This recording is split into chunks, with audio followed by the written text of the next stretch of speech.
தங்கலான் படத்தில் உண்மையிலேயே தங்கலானாகவே சியான் விக்ரம் வாழ்ந்துள்ளார் என்று தான் சொல்ல வேண்டும்.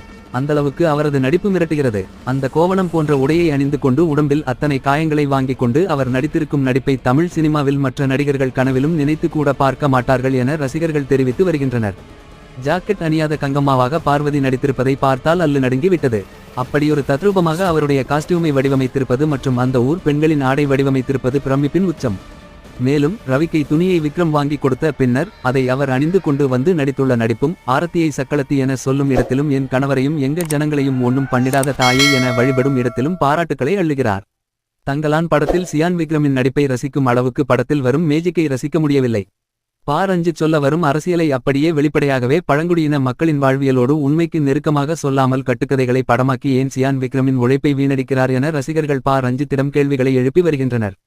ஃபேன்சி, மாயாஜாலம் எல்லாம் கமர்ஷியல் வெற்றிக்காக வைக்கப்பட்டதா என்கிற கேள்விகளை